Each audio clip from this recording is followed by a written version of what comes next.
Hey everyone, thank you for joining us for the Hatch Homes Group, and it's our weekly housing market update. And today we're going to talk about some of these like crazy bidding wars and look at some of the homes that really shocked us, like the ones that in Portland that just went way over list price. So before we go into it, remember if you're enjoying this to please like and subscribe. And so yeah, like we're all hearing it. Bidding wars, 100, 200, 300,000 over list price, like kind of mind blowing. But don't fear, not everything is going. We're going to look at some cool houses that did. John, we got some numbers to go over really quickly just to give people a perspective. And it's kind of confusing because those numbers don't fully correlate to what we are seeing and feeling every day. So can you help us understand that and explain that a little bit? Absolutely. I've got some numbers for you. Really yay, interesting and surprising. Look at this. Average original list price, 615. 288. That's for single family residences. That's the average. These are recent sales, very recent. The average sale price, 612,147. Now, we're hearing that everything is selling quick, everything is selling over list price, but that's not true. Obviously not true. Now, just to clarify, average original list price.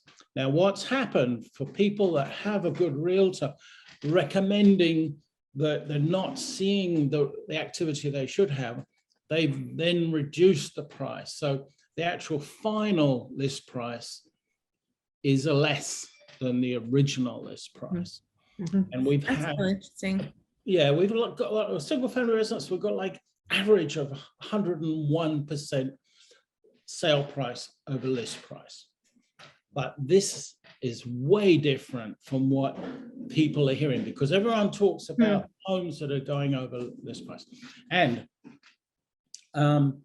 look at this, 374 transactions last week.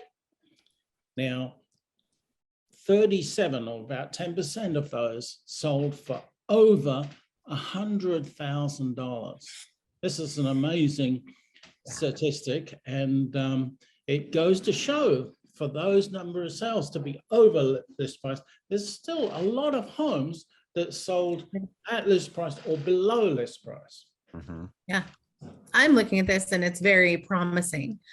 I mean, and like looking at the real numbers gives you a different grasp of what is actually happening, but the feeling is still there. And I want to show some extreme examples because I've been watching some listings as we do, and you look at this one in Laurelhurst. It was originally listed at 500,000, and the sales price was 250,000 over that. And it's a two-bedroom. Oh my God.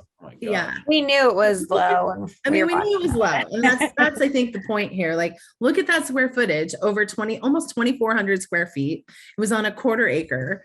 And it's beautiful and it has a lot of things going for it. And when I saw that list price, I was like, that doesn't seem right.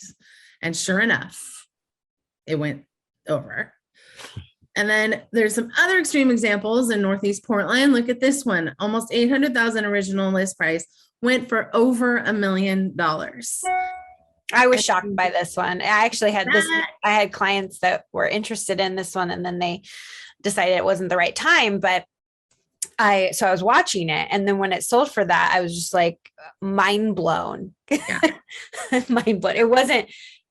I felt like $799 was actually like more market value. Like it didn't seem underpriced to me, but I guess it was.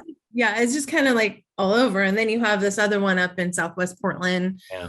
A lot of square footage, sold for almost 400,000 over, or I guess 300,000 over. I mean, it too is really pretty with amazing views. So that is not a surprise, right? To see that one went over. But it's just interesting. What's similar? What's the similarities between all these three? I mean, I don't think all three of them are, I mean, I think the last two, the ones that sold for extremely over, that weren't underpriced. I mean, I think the first one is the fact that it was underpriced to begin with. Yeah. And I think that kind of goes into like what our next, like the main reasons why not everything is selling for way over is like part of that, right? It's pricing like right away. Like if you underprice it, that's going to be a telltale that, you know, it's going to go over asking. Absolutely. Like not every house is going over list price or selling right away. And a big factor of that is staging. All those houses right there were staged beautifully, and they had great pictures. So when people ask us or send us one like, hey, how come this one's been on the market a little while? Some factors that can be on that list are things like it needs paint, needs some touching up. It isn't the cleanest. Its listing presentation it's not represented well. It could be in an area that is not as desired of a location, or it could have some complications with its location. What was that? Sorry, that was my dog. Just did a spin and bounce off the door. I did. That's cool. We can. Anyways, sale fails. It could also have had a sale fail and come back on the market, or it could have the property with tenants in it. Yeah, That's a hard one. Tenants, and then condos, a lot of times it's a high HOA or a pending special assessment. Yeah.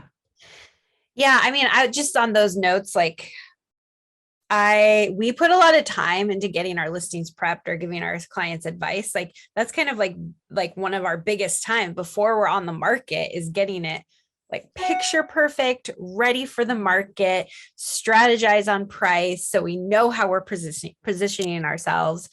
And if you are up against things like being on a busy road or things like that, you have to compensate for that. So those are really important factors that not everyone does. And just to add on some of the ones that aren't selling fast, you know, some are cash only, and like you don't, like a consumer doesn't necessarily know that just from looking at the listing. So they like often I'll have a client send me like, what's up with this? Why, like, let's go see it. You know, it's a great price and it hasn't sold. And I'll look into it and it's like, oh, well, it has something wrong with it that the sellers won't take financing, you know, it's not going to pass. So that's a big thing. And then, you know, some of these,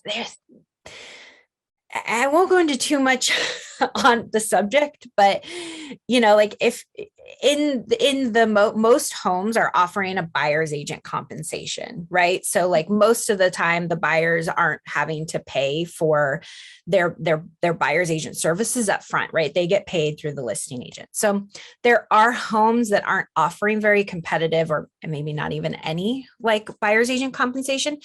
So that's just a harder on the buyer, right? Because if they want representation, which our clients want representation, we do, you know, we help a lot and get them, you know, like into a home with great negotiation.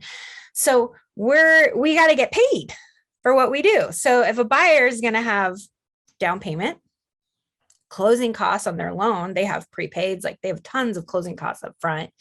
What if they're going to have to cover an appraisal gap? Because that's very common in an offer situation. What if they're going to have to go over list price and then add, and you're going to pay for your agent too? Then that just changes the affordability on that property for them. You know, like it's plain and simple. So that's also a factor I've seen. I mean, I've been watching one that's been sitting on the market forever, and I showed it, had very, very low buyer's agent compensation. It was a kind of I'm not going to talk disparagingly about the company, but they didn't give their seller any of these tips. Like you walk in, had a weird smell, there's no light, like just all these things that I wanted to come in and be like, change everything, right? Would have sold right away. So those things are really important. And that's a common factor why it doesn't sell right away. And on those notes, if you're a buyer struggling in this market, I know it's very tempting to fall for the house that has the beautiful staging and the beautiful photos. And like I get it. That's why we do it. But if you're struggling in the market, you might just want to adjust yourself a little bit and realize that there are homes that aren't selling like for appraisal gaps way over 200,000 over. There are homes that aren't. You just got to maybe like open your horizons to maybe replacing some carpet, Right. doing that paint, doing that listing touch up yourself. Yeah. Before we wrap up, I've just got one point for those people that are interested in the numbers. There's a couple of links that we're going to attach to this, and you can see what's selling, like conventional finance versus cash, the percentage of cash offers, VA, FHA, and also the homes that are selling, the 3-bedroom versus 4-bedroom, so on. There's lots of information, but we won't go into it now, but it's stuff that we look at when we're representing you, and you can see it in the links put together. Yeah. So as always, if you're liking what you're seeing, please like and subscribe. And bottom line, you need one of us to help you with guiding you through this market, because it's an interesting one, and we got you. Text us with your questions, like and subscribe. Have a good week.